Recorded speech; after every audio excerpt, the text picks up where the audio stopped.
বিশ্ব ৰাজনীতিত যুক্তৰাষ্ট্ৰৰ নেতৃত্ব বা প্ৰভুত্ব। নাম্বাৰ 1, নেতৃত্ব বা আধিপত্য বুলিলে কি বুজা? নেতৃত্ব বা আধিপত্য বুলি কওঁতে আমি সাধাৰণ দৃষ্টিত আমি ৰাজনৈতিক দৃষ্টিৰে নাচালে আমি সাধাৰণ দৃষ্টিৰে এনেও জানো যে লিডাৰশ্বিপ বুলিলে কি বুজা? যে সকলোতকৈ ওপৰত থাকি যিয়ে আনৰ ওপৰত আধিপত্য বিস্তাৰ কৰি থাকে, যিটো আমি কওঁ ইংলিছত লিডাৰশ্বিপ।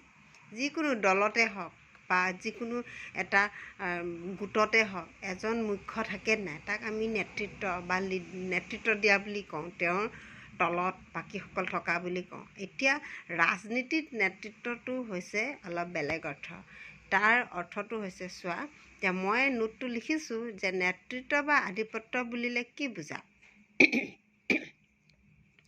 এজন ব্যক্তি বা গোষ্ঠী বা দল বা এখন দেশেই হওক নিজকে প্ৰতিষ্ঠা কৰিবৰ বাবে আন দল বা গোষ্ঠী বা দেশৰ ওপৰত সামৰিক, অৰ্থনৈতিক, ৰাজনৈতিক, সাংস্কৃতিক ক্ষেত্ৰত নিজৰ ক্ষমতা প্ৰয়োগ কৰি বাহাল ৰাখিব বিচাৰে, তাকে নেতৃত্ব বা আধিপত্য বুলি কোৱা হয়।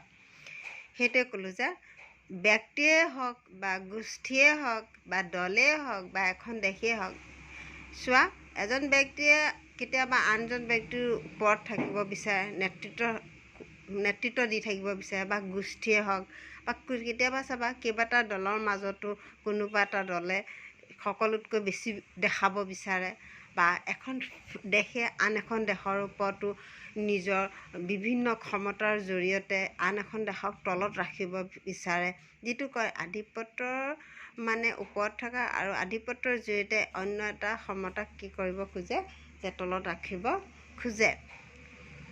সেই ক্ষেত্ৰত দেশৰ ক্ষেত্ৰত কি আহে, যে সামৰিক, অৰ্থনৈতিক। সামৰিক বুলি কওঁতে দেশৰ সেই দেশখনৰ যি অস্ত্ৰ শস্ত্ৰ সেইবোৰৰ ক্ষেত্ৰত কৈছে, আৰু অৰ্থনৈতিক হৈছে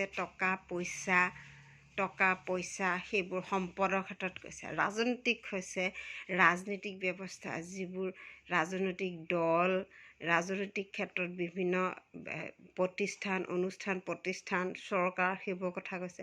আৰু সাংস্কৃতিক হৈছে কিছুমান দেশ সাংস্কৃতিক দিশত বিভিন্ন ফালৰ পৰা বিভিন্ন ধৰণে প্ৰগতিশীল, ক্ষমতাশীল। যেনে সাংস্কৃতিক বুলি কওঁতে তোমাৰ ধৰি লৈছোঁ, এতিয়া সংস্কৃতি, মানুহৰ নিজা সংস্কৃতি, ঐতিহ্যপূৰ্ণ কিছুমান বস্তু থাকে, যিবোৰ নেকি আমি সংৰক্ষণ কৰি থাকোঁ ডাঙৰ ডাঙৰ অডিটৰিয়াম হলত। আৰু তাৰোপৰি সাংস্কৃতিক দিশ বুলি কওঁতে গোটেই দিশটোৱে সোমাই পৰে, গোটেই কলা সংস্কৃতি বা এনেকুৱা ধৰণৰ গোটেই যিবোৰ সংস্কৃতিক বুজি পাইছে তাৰমানে গোটেই সংস্কৃতিৰ বস্তুবোৰ সোমাই থাকে। সেই ক্ষেত্ৰত এইকেইটা বিষয়ত যিবোৰ দেশ বেছি শক্তিশালী, সেই ক্ষমতাৰ জৰিয়তে তেওঁলোকে আন এখন দেশক, যিবোৰ দেশৰ মানে সেই ক্ষেত্ৰত দুৰ্বল নাথাকে, যে এনেকুৱা ধৰণৰ যে মই অৰ্থনৈতিক ক্ষেত্ৰত সহায় কৰিম বা সামৰিক ক্ষেত্ৰত সহায় কৰিম বা ৰাজনৈতিক ক্ষেত্ৰত সহায় কৰিম বা সাংস্কৃতিক ক্ষেত্ৰত সহায় কৰিম, এনেকুৱা ধৰণৰ লোভ দেখাই যিয়ে নেকি নিজৰ ক্ষমতা আন এখন দেশৰ ওপৰত বিস্তাৰ কৰি ৰাখিব বিচাৰে, বাহাল মানে প্ৰভুত্ব কৰি ৰখা, প্ৰভুত্ব বিস্তাৰ কৰিব বিচাৰে, তাকে কি বুলি কোৱা হয়? নেতৃত্ব বা আধিপত্য বুলি কোৱা হয়। আমেৰিকা যুক্তৰাষ্ট্ৰই বিশ্ব ৰাজনীতিত এটা সময়ত নেতৃত্ব বা আধিপত্য বিস্তাৰ কৰিছিলে। এই চেপ্টাৰটো তাৰ বিষয়ে আছে। নেক্সট কুৱেশ্যন, ইৰাকে কিমান চনত কুৱেইট আক্ৰমণ কৰে? ইৰাকে 1990 চনত কুৱেইট আক্ৰমণ কৰে। নাম্বাৰ 3, প্ৰথম উপসাগৰীয় যুদ্ধ বুলিলে কি বুজা? প্ৰথম উপসাগৰীয় যুদ্ধৰ কেইবাটাও নাম আছে। অপাৰেশ্যন ডিজাৰ্ট ষ্টৰ্ম, স্মাৰ্ট বোমা, এনেধৰণে। এনচাৰ, 1990 চনত যেতিয়া ইৰাকে কুৱেইট আক্ৰমণ কৰিলে, সেই মুহূৰ্তত ৰাষ্ট্ৰসংঘৰ নেতৃত্বত ইৰাকৰ বিৰুদ্ধে যি যুদ্ধ হৈছিল, সেই যুদ্ধক প্ৰথম উপসাগৰীয় যুদ্ধ বুলি কোৱা হয়। গম পাইছেনে? 1990 চনত ইৰাকে কুৱেইট আক্ৰমণ কৰিছিল, আৰু তেতিয়া ৰাষ্ট্ৰসংঘৰ নেতৃত্বত ইৰাকৰ বিৰুদ্ধে যি যুদ্ধ হৈছিল, সেই যুদ্ধকে প্ৰথম উপসাগৰীয় যুদ্ধ বুলি কোৱা হয়। আৰু এই যুদ্ধৰ বহুতো নাম আছে।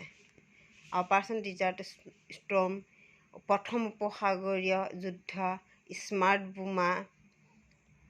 এই যুদ্ধত কমেও 34খন দেশৰ 6,60,000 সৈন্য অংশগ্ৰহণ কৰিছিল আৰু ইৰাকক পৰাস্ত কৰিছিল। সেয়েহে এই যুদ্ধক অপাৰেশ্যন ডিজাৰ্ট ষ্টৰ্ম বুলিও কোৱা হয়।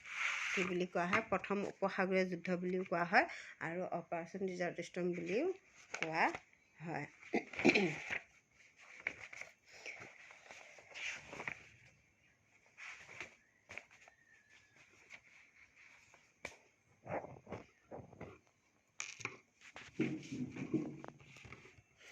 নেক্সট কুৱেশ্যন, প্ৰথম উপসাগৰীয় যুদ্ধৰ সময়ত দেশে নেতৃত্ব দিছিল আৰু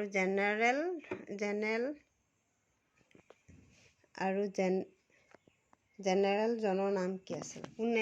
কোনে প্ৰথম উপসাগৰীয় যুদ্ধৰ সময়ত কোনে নেতৃত্ব দিছিল আৰু সেই জেনেৰেলজনৰ নাম কি আছিল? মাৰ্কিন যুক্তৰাষ্ট্ৰই। এই অভিযানৰ নেতৃত্ব দিছিল নৰ্মান শ্বাৰ্জকোভ নামৰ মাৰ্কিন জেনেৰেলজনে। নেক্সট কুৱেশ্যন, প্ৰথম উপসাগৰীয় যুদ্ধক আৰু কি নামেৰে জনা যায়? স্মাৰ্ট বোমা ব্যৱহাৰ কৰাৰ কাৰণে এই যুদ্ধক কম্পিউটাৰ যুদ্ধ বুলিও কোৱা হয়। মই কৈছিলোঁ যে প্ৰথম উপসাগৰীয় যুদ্ধখনক কেইবাটাও নামেৰে আছে। কি পালোঁ আমি? প্ৰথমতে পালোঁ উপসাগৰীয় যুদ্ধ, তাৰপিছত পালোঁ অপাৰেশ্যন ডিজাৰ্ট ষ্টৰ্ম, তাৰপিছত পালোঁ কম্পিউটাৰ যুদ্ধ। কেইটা পালোঁ আমি? একটা, দুইটা, তিনিটা নাম পালোঁ, 4টা নাম পালোঁ। তাৰপিছত নেক্সট, একমেৰু বিশ্ব বুলিলে কি বুজা? একমেৰু বিশ্ব বুলিলে কি বুজা? শীতল যুদ্ধ শেষ হোৱাৰ লগে লগে বিশ্ব ৰাজনীতিত মাৰ্কিন যুক্তৰাষ্ট্ৰ একক মহাশক্তি হিচাপে গা কৰি উঠিল। সেই সময়ৰ পৰা বিশ্ব ৰাজনীতিত যি নতুন যুগৰ সূচনা হ'ল আৰু একমেৰু বিশিষ্ট বিশ্ব বুলি অভিহিত কৰা হয়। যি নতুন যুগৰ সূচনা হ'ল তাকে একমেৰু বিশিষ্ট বিশ্ব বুলি অভিহিত কৰা হয়। নেক্সট, প্ৰথম উপসাগৰীয় যুদ্ধৰ সময়ত আমেৰিকাৰ ৰাষ্ট্ৰপতি কোন আছিল? এইটো কুৱেশ্যন আহে সৰুকৈ হ'লেও, শ্বৰ্ট কুৱেশ্যন কিছুমান আহে। শ্বৰ্ট কুৱেশ্যনৰ ভিতৰত জৰ্জ H.W. বুশ্ব। কোন যুদ্ধ, এইটো আহে ইম্পৰ্টেণ্ট কুৱেশ্যন, যে কোন যুদ্ধৰ পৰা আচলতে আমেৰিকা যুক্তৰাষ্ট্ৰ লাভৱান হৈছিল? আমেৰিকা যুক্তৰাষ্ট্ৰৰ ইৰাক আক্ৰমণ। আমেৰিকা যুক্তৰাষ্ট্ৰৰ ইৰাক আক্ৰমণ পাই আমেৰিকা বেছি লাভৱান হৈছিল।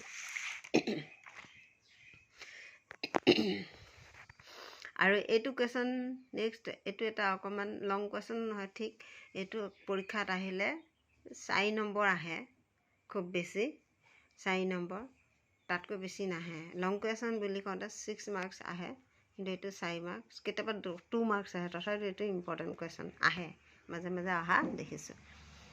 9/11 ঘটনা, 2001 9/11 ঘটনা আমেৰিকাৰ প্ৰসংগত কিমান গুৰুত্বপূৰ্ণ?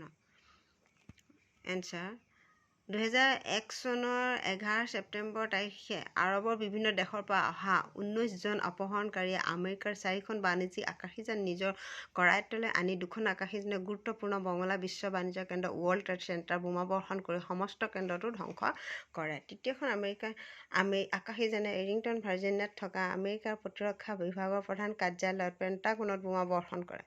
চতুৰ্থ আকাশীযানখন আমেৰিকা যুক্তৰাষ্ট্ৰৰ কংগ্ৰেছ ভৱন অভিমুখে যাওঁতে হয়তো পেনচিলভানিয়াৰ এখন পথাৰত অসম্ভৱতঃ অৱতৰণ কৰিব লগা হয় আৰু এই আক্ৰমণকে 9/11 বুলি জনা যায়।